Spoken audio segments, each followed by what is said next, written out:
Okay, it's Monday morning, and I'm going to let's read a little bit from lesson number 335 of a workbook of A Course in Miracles. I choose to see my brother's sinlessness.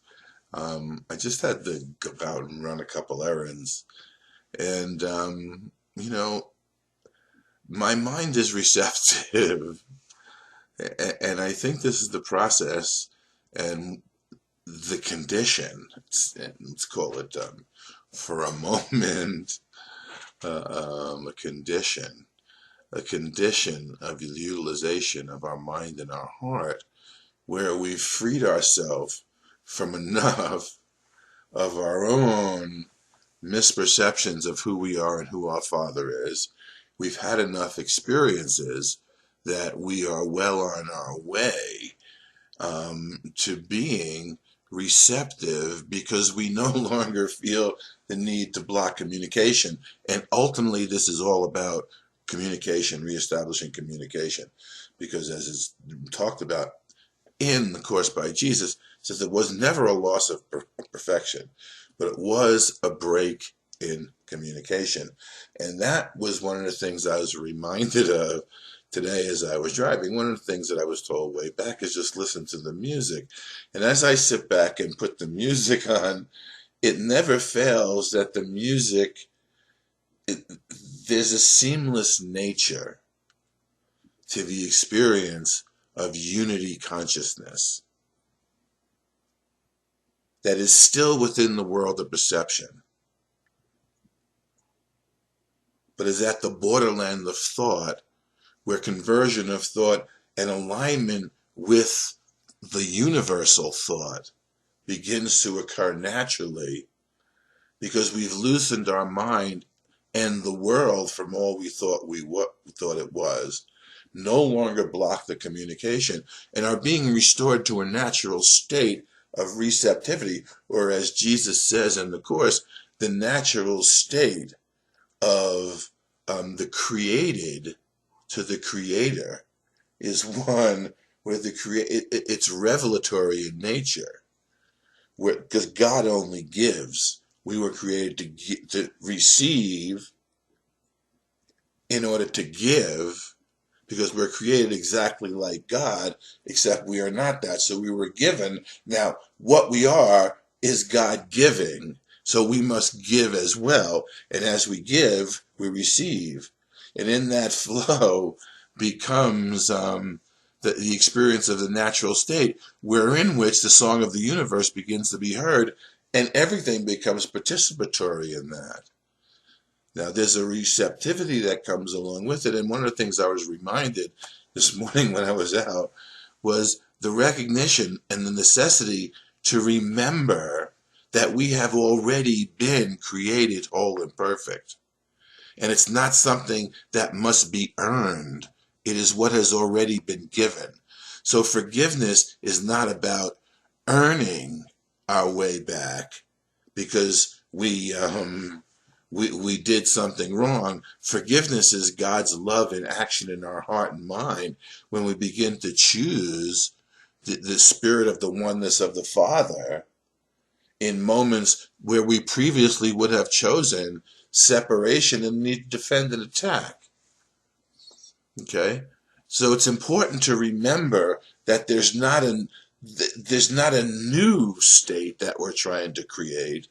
It's a recognition of our truly whole and perfectly created state, which has always been and never will not be, and has been clouded over by our choices that have wound down. And there's a way in which we can look at it. All space and time is going on all the time, and it all is, in a sense, erupting from a single point within your unconsciousness that you can become conscious of and aware of as you begin to go back through your mind through forgiveness and undo the layers of density that were manufactured in the descent into the necessity to be a body in space and time. And Jesus says that what remains of free will here in the condition we've let ourselves drop to, which is why we call it a resurrection and an ascension, obviously, is free will, which is the will to create freely as God created us. Actually, unbound is closer to what this means. Infinitely unbound and eternally whole and perfect, beyond any thought of form. Okay, what could restore your memory to me except to see my brother's sinlessness? Why? Because the recognition of my brother's sinlessness is the understanding that there's sinlessness in me as well. It's the law of perception in operation, now being utilized in a mind that's chosen forgiveness as a way to heal, or let's say purify itself of the lack of pure understanding or thoughts of what we are, the misperceptions that we've layered in the fragmentation and the fermentation of the world of space and time into what seems to be a solidity that contains and limits us, and none of this is true. I never see my brother as he is, for that is far beyond perception. Now, you never in space and time will see your brother as he is, but there are going to be moments, these surprise moments, built into the fabric of space and time, built into your fabric of space and time, for obvious reasons, which I can discuss another time. But you will see, for some reason, you will allow your mind the freedom to see truly your brother as the light that he is, in the recognition of the light that you are beyond time. And that light episode will offer you a new understanding, which your mind and heart will want to live up to, in the integrity of that being who you were created to be anyway, and who you are with your brother. Okay, what I see in him is merely what I wish to see, because it stands for what I want to be the truth. There it is, the law of perception. I will see what I want to see based on the decisions that I've made. Okay, now we can use previous judgments, things that have accumulated in our memory banks from the past, that pervade our moments in the now of space and time, in the interactions with our brothers and sisters. The overlays that the past brings into the moment now in your experiences, in your situation. Okay? Okay. Instead of using those to judge ourselves and our brother, what we're going to begin to do is recognize that I've decided and chosen forgiveness as the occupation of my mind. And here are now levels and layers of illusion that I've piled on myself and my brother, that have come up simply because I wish to see my brother as he was created. I no longer wish to see him as I made him in an image of a body in space and time. And I could once again review these judgments and limitations and say, okay, I will not use that as the light within which I see my brother now. Okay? And as you begin to honestly feel out all those, what did Jesus call him when he talked to Helen?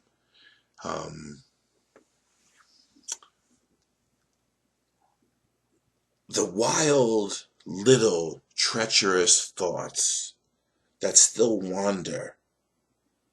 We can feel when we're not living to the truth of that in our own experience, not to judge ourselves by or use to condemn ourselves by, but to bring to the forefront so that we can look at them with the light of the Holy Spirit in order to purify our minds and hearts of the imperfections, the sins that we've heaped upon ourselves and therefore project upon our brother in our judgment of what is sinful and what isn't sinful. In the sinlessness and the guiltlessness of our creation, there's no ability for guilt to exist. So any perception of guilt, and perception in totality, in all of perception is false. Okay? That's what it's saying. Who we are is so far beyond perception, but because we're in perception, we must use perception to heal our mind of the perceptions that we're holding against or using to keep ourselves from the restoration of communication with the truth of who we are and the truth of who everybody is in reality. It is to this alone that I respond, however much I seem to be impelled by outside happenings. Of course, there's no such thing as outside in that sense. Okay, I choose to see what I would look upon, and this I see, and only this. There he is. He's reiterating the law. He's turning the law in every different direction so you can begin to see that it's not a matter of judgment. It's a matter of learning to utilize what it is that's going on around you in your perception as a way of understanding what it is you're projecting from the unconscious nature, from the unconsciousness that the ego wants you to keep from discovering as the source of your own suffering, which is the problem. Okay? That's what I'm saying. There's a certain level of feel.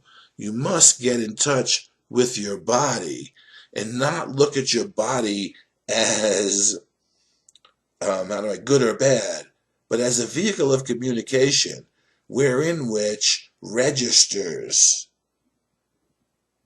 thinking, thoughts, so as for you to reestablish communication within your entire system. We can talk about that as the chakras.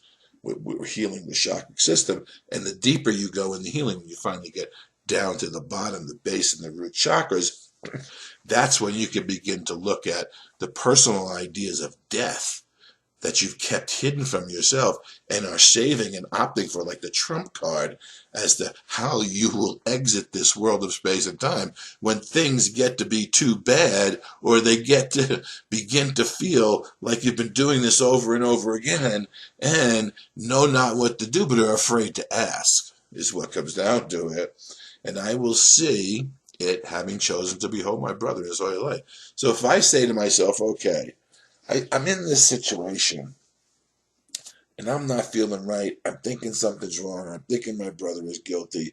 I don't like it. It's something, it just doesn't feel right. Okay? Now, theoretically, we understand that there's this sinlessness and innocence in all of us. Okay? Accept that as a reality, because it's a given because it is our reality. It's a given in our creation. Okay? Now, anything that's out of accord with that is the fodder for forgiveness, for bringing to the Holy Spirit. Not the judgment to keep us down, as the ego would interpret, but that's fodder for the Holy Spirit, because we can give him anything. He'll take anything we give him. The littlest willingness to turn over any of our misperceptions or our perceptions, so we understand, because all perception is false. So even perceptions that are in line with what the Course is teaching, while they are false, there's ways in which we can understand why we're having them, and the law of perception that Jesus is utilizing in Lesson 335 is the way in which we can learn to understand how our mind works. That's why I've always said this divine psychology is the map of how the human psyche works. What could restore your memory to me except to see my brother's sinlessness? His holiness reminds me that he was created one with me, like myself. in him I find myself, and in your son I find the memory of you. Okay? Now, in him I find myself. Okay? First he's talking about what could restore your memory to me except to see my brother's sinlessness? His holiness reminds me he was created one with me like myself.